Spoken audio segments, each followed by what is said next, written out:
Our second guest this afternoon is somebody that, when you mention Nollywood, they have seen it all as a writer, and he has. He's on the other side. I remember that years back, he used to write a lot to criticize what the people on the other side are doing. So I'm sure now that he's on the other side, he would have seen some people criticize him. He would have seen why those criticism that he was doing the other time were not working as fast as he thought it should happen. And he's someone that whenever there is a conversation, I always say has good intentions for the Nigerian motion picture. I'm talking about the DG of the Nigerian Film and Video Censors Board, Dr. Shuaibu Hussein. You're welcome to Nollywood on Radio. Thank you so much for having me. It's my pleasure to be here. I call him Publisher, so thank you, Publisher, for inviting me. All right. Good afternoon, sir. Thank you so much. So let's start straight. You've been DG for 1 year and a few months now. How has it been from when you got there and now? How has the journey been? Well, the journey has been okay. I mean, it has been a wonderful experience. I mean, it's something that not that I've always looked forward to it, because I never saw this coming at all.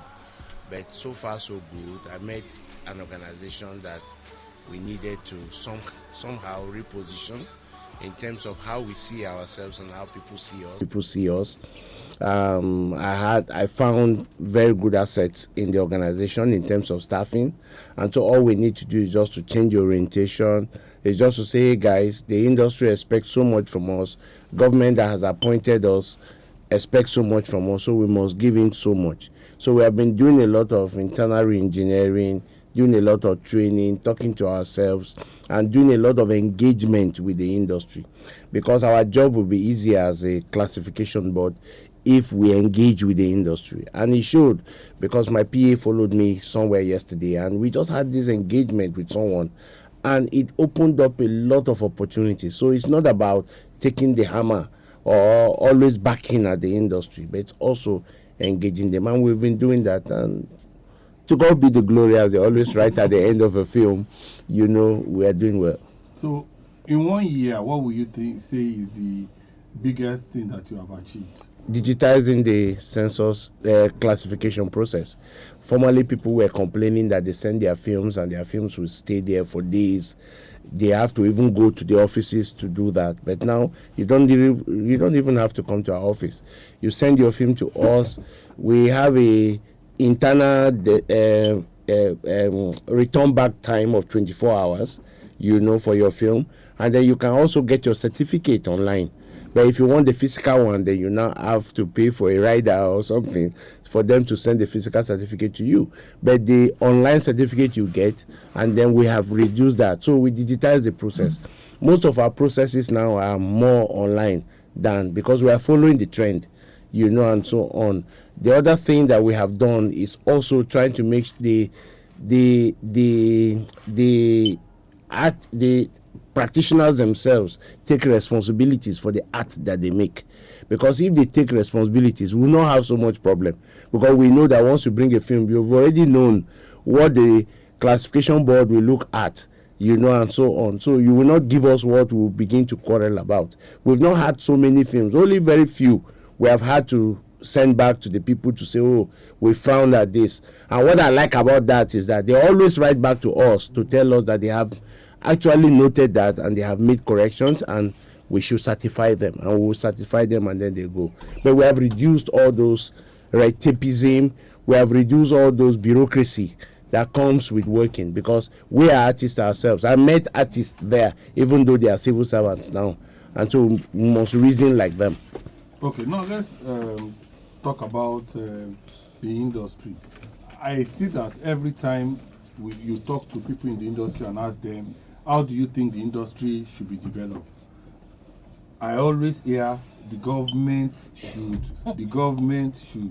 And I always ask myself that this is private business. Why should the government should? I only think what the government should do is provide enabling environment. So, as somebody who has been involved in Nollywood forever, what do you actually think that the industry needs to go to the next level? Industry needs the right infrastructure. Government only needs to provide the enabling environment for those things to happen. I mean, when they were complaining about, they send their movies to us, we are not releasing the movies on time. When I got there, I just checked and said, no, this is possible. We could do a return of 24 hours or 48 hours per movie. And we set the ball rolling, and everybody is getting that result now. So government just needs to do policy, maybe policy for development. For instance, government may say, and government has indeed said, that look, if you are going to invest like 5 billion in production of setting up infrastructure, production infrastructure, you are going to enjoy certain kind of tax policy and the rest. But I must tell you that our investment, our production now is not bankable. You can't find this money anywhere. All this money you hear people calling, you can't find it in one bank account or something. You can't touch it. So we are not able to trade in a manner that we can be able to take advantage of all these rebates that we are shouting. If you want a rebate, okay, for instance, the Dangote is doing road for government, and he has been able to quantify that this is a road. So government is able to say, okay, this is it. But even in our production budgets, we lie. We lie even in production budget. So if you say you are going to do a movie for 1 billion, are you really going to do that movie for 1 billion? You just call the figure, and government is not able to say, okay, if you are spending 1 billion, we are going to give you so and so. So there's the problem of data in the industry, and which is one of the things that I also want to address. I mean, publisher, you know that when in 2006 UNESCO came and gave us second largest producing country, it was because of the number of movies that we were producing and the ones the census board was capturing. Census board in that year captured 26,000 films that we've made over time. UNESCO were wowed, and UNESCO decided to make us second largest. But if you come today, we can't post that kind of figure now, because now they have democratized the system. People are no more interested in data. They are just uploading films everywhere. Talongpa Chief 1, Talongpa Chief 2 is everywhere from their homes. We can't put fingers to those numbers. So if you stand up now, most of the things they are doing is congestion. They will just stand up and say, this film cost us 1 billion naira. You can't put a figure. You can't put stuff. So we need to work on data. Government will continue to provide the right policy for the industry to thrive, and government is doing their best to do that. I remember that when at some point, I think before you came in, the Nigerian Film and Video Censor Board started a working relationship with DSTV. Yes. In a way that you cannot sell your movie to DSTV without it being classified. Why can't the Nigerian Film and Video Censors Board have a working relationship with YouTube to say that before you could upload a movie in our viewing environment, the movie must be classified? Because it is even more dangerous for us, because when the movies you are classifying now for cinemas and streaming network, I can say that it's just for elites. But YouTube is the one that the mass, everybody that has a 10,000 naira phone and 2,000 naira data can watch. So are you thinking towards that? Very well. We have gotten up to like 65% of our discussion on that. And after the holidays, we are going to close in on that, because we need interagency collaboration. We don't have power to shut down a platform, but there's an agency that has that power to do.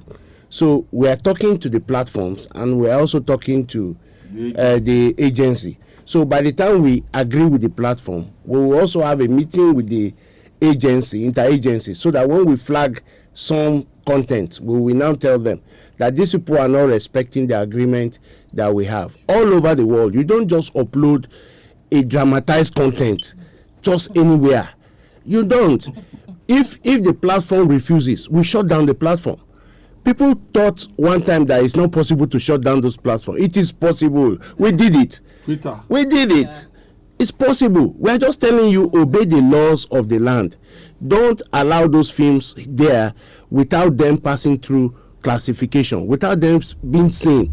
Because the way you have so done it, so we are talking to the platform owners. We have that arrangement with DSTV, with other platforms. In fact, we struck one arrangement yesterday with a big distributor of online films. And he just told us yesterday that, look, nobody can bring any film to him without him seeing the classification certificate of that film. And I think we have scored an A there. So we are going to engage with as many platforms. We have engaged with a lot of them. Even with Netflix, we have an arrangement with them and all that. You can't take a film there without getting a local classification. With the cinema owners, everybody we have. But we are going to conquer this YouTube stuff. We're talking to them, because we don't want a situation where we will just stand up one day and begin to take practitioners to court. Because somebody sent me a text and said, now he can just sit down in his home. I say, keep sending the film. By the time I am ready for you, after talking to the platform owner, and they already know, because we don't want the international community to think that we are stepping on creativity and all that. So we speak with them. Once they agree with us that they will implement, then I will now use one person as an example. I will take the person, give him a demand notice. Let's go to court. And I know what my law says that I can collect from him. First of all, he will pay a fine, 5 million naira for that one. He will pay me cost of taking him to court. And then again, the next thing is that we will now check all the films on that platform. He must classify them or bring them down. And you know what it means when you bring down a film from your platform. You lose subscribers and the rest of them. But we don't want to get their publisher. We are a listening organization, so we are engaging them and talking to them. If you know that you're a responsible filmmaker, you should make your film and look for validation before you now send them anywhere. Okay, so one of the things I remember that you wanted to institute at the time that you took office, was to change the name of the census board to make it less attacking and more friendly. You wanted to make it a classification board, not necessarily a census board. How is that going? Okay, because it's government. Yes. I can't stand up. Like when I was outside, I thought I could just write and say change the name, and the name will be changed the following day. But when you get to government, because that institution was established by an act of parliament, you have to go to parliament and tell them that you have to change. We have won that argument.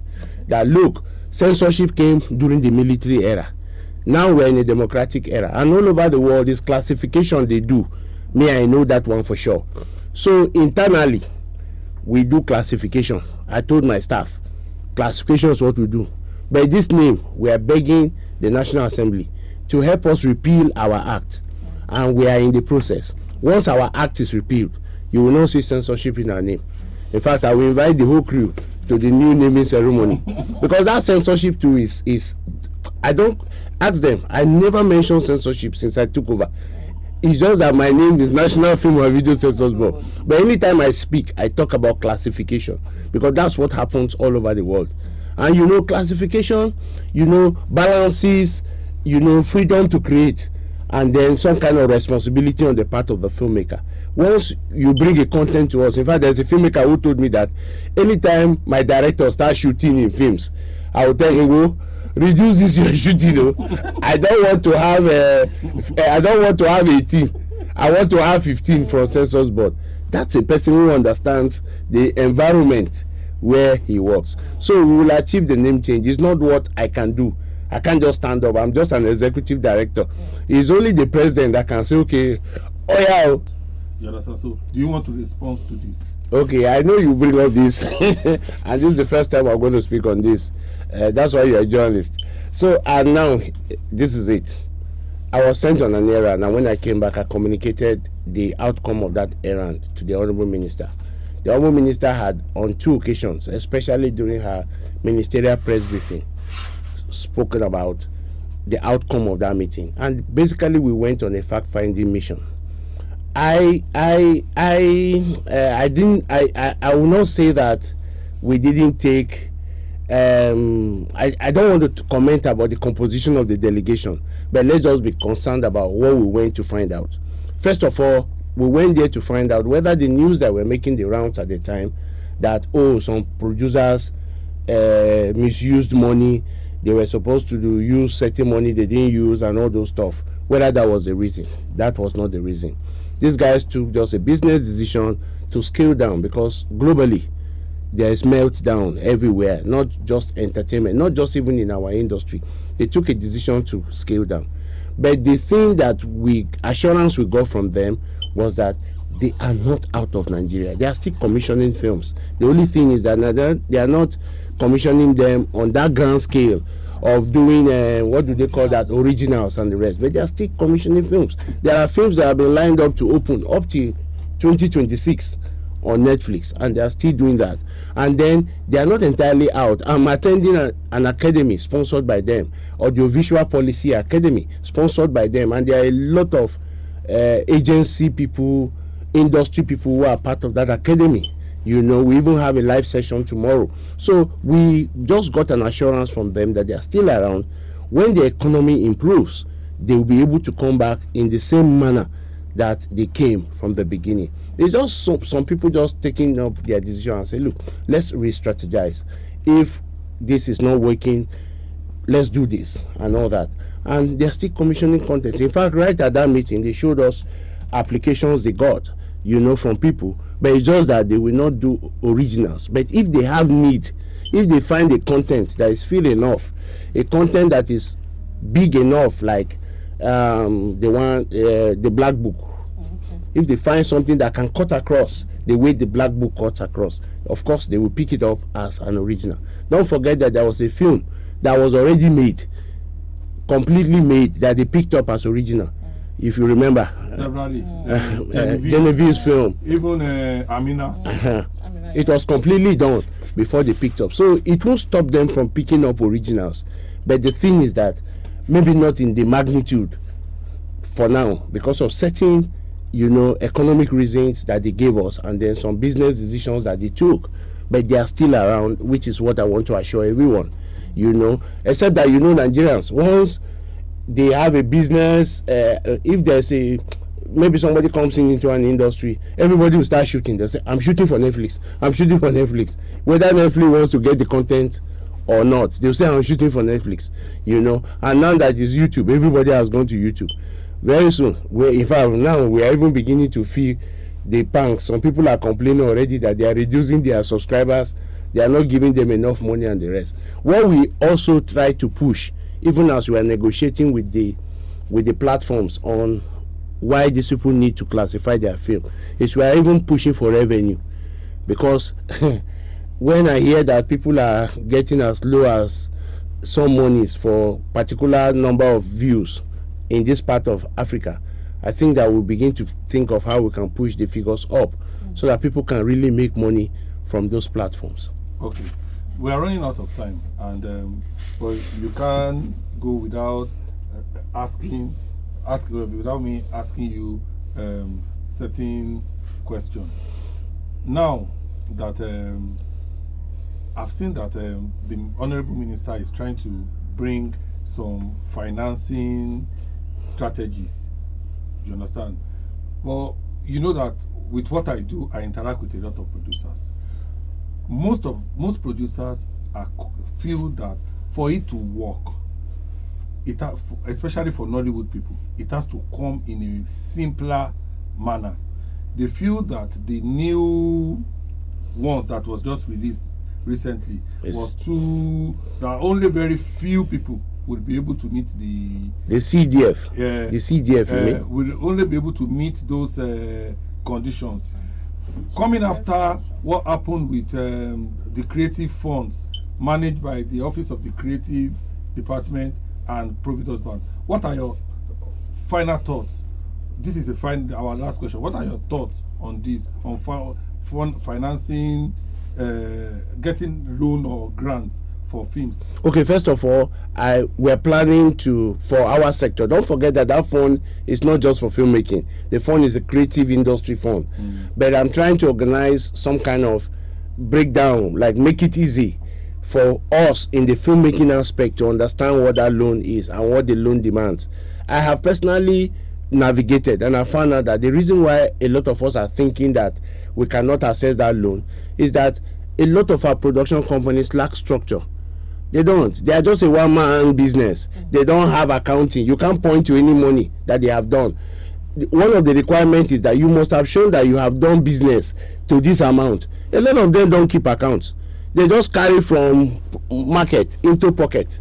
There is no bank statement to show that you have done this kind of business. None. So they just want to make sure that the people who will get this funding are people who have structures, who have companies.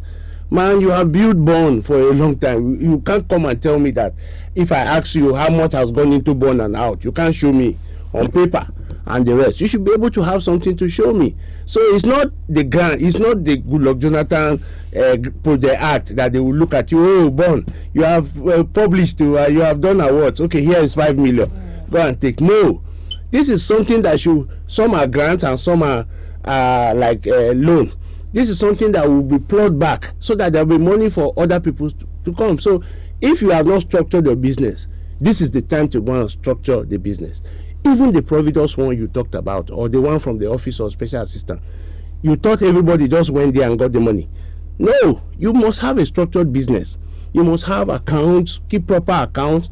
You must have an office. They should be able to see an office, not this one that we're doing, that we're carrying briefcase, and then you ask them for the address. You go there, you won't be able to find the business.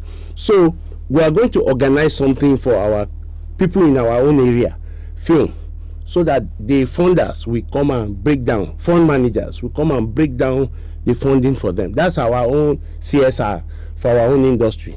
But I tell you, if you are not a well-structured production company, it will be difficult for you to access that money.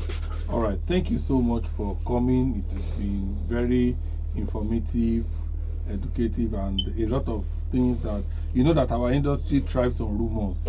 So you've been able to clear and clarify a lot of things. And I must say that you're doing a very good job. Fantastic. And we look forward that within the next few years, that your tenure, there will be more development for Nollywood. From you, I will clap. Thank you so much. And I hope that another time when you have some very important things to talk about in society, in the industry, you will come back. Thank you for coming. Thank you so much. It's my pleasure to be here. It's been a fantastic edition talking to the CG of Nigerian Film and Video Censors Board. As the holiday is here, there are a lot of Nollywood movies in the cinema.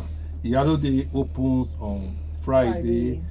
My mother is a witch, is doing very well. Imported Wife is still in the cinema too. And then Bro Code is in the cinema. Raja and the Beast is in the cinema. Also, if you don't want to go out, you just want to stay at home and watch a Nollywood movie, you cannot be wrong when you watch The Party. You understand? Thank you so much for listening. Till next week when we come back with another set of guests to discuss Nollywood. Have a nice